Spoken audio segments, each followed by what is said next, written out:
Now we're actually driving through some pretty thick rainforest at the moment. It's quite surprising how dark it is in some sections, and the road's quite narrow.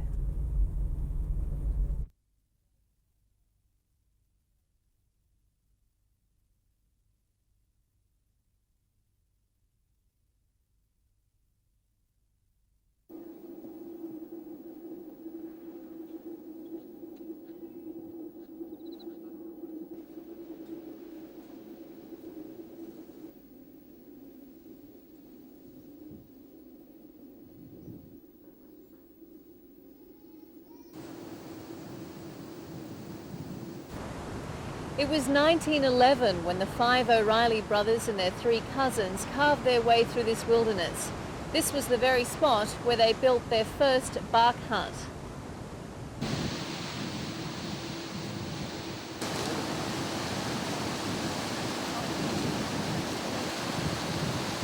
You just have to go off some of these tracks here and you can see what it would have been like. Just untouched rainforest, there was no tracks or roads or trails put through, and it was really just starting from scratch really. I think they had a big job ahead of them, but so they didn't really realise it, I think, when they first took up their land here.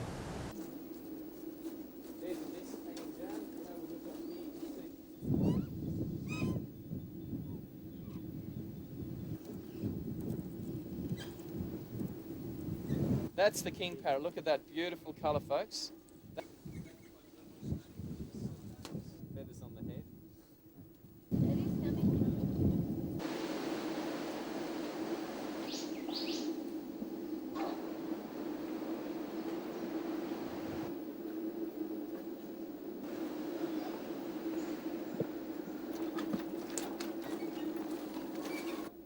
When you're up this high, you can actually feel the entire walkway swaying with the breeze.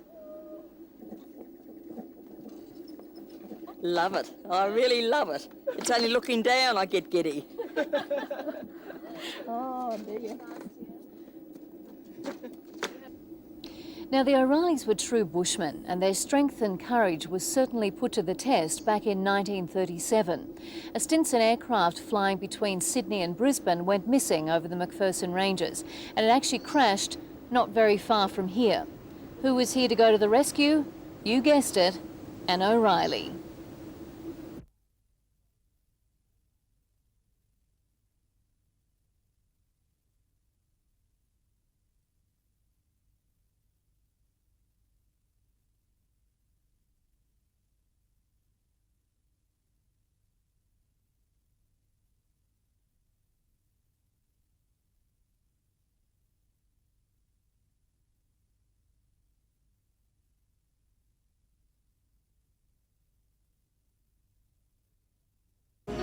I got up and found that one of my legs had gone. Saw the window, got it out somehow, out on the wings, and then slid down from the wing, just about to move off the wing. Then another head came out, was Winstead. Then following him another, it was Westray. That was the last we got on the ground. We had to get very clear very quickly.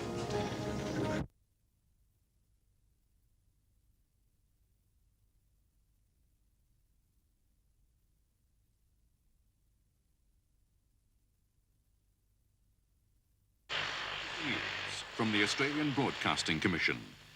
After 8 days of searching, all hope has been abandoned for the missing Stinson airliner VHUHH, which is now thought to have crashed at sea with its 2 crew and 5 passengers. And airlines of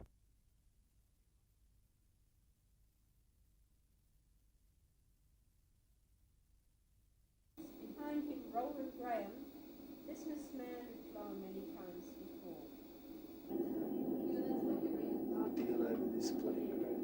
It's my dad in particular. He'd spent his childhood, he used to say, almost training himself for that unknowingly. But he would just go into the bush with a small amount of supplies and spend days just wandering around and looking for things, exploring. I guess it's been the biggest event in the history of this guest house, and I guess they always said that it was the event that really put this place on the map more than anything. And maybe this place wouldn't even be here now if it wasn't for the Stinson crash. But I was 7 years old when Bernard died, so I don't have that many memories of him. I pushed forward across a gorge. It took me somewhere about 3 hours in a general direction, and it was then that I cooed very loudly. I was answered by a coo within 200 yards of us.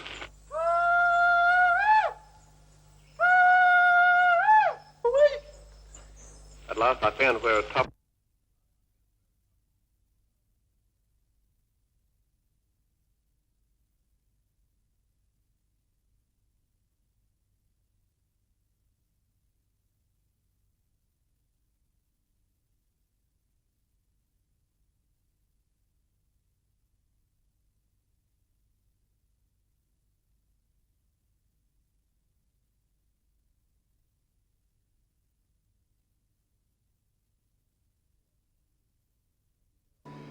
It was a massive job to get Binstead and myself down to the ambulance waiting at Christmas Creek. I remember little of this,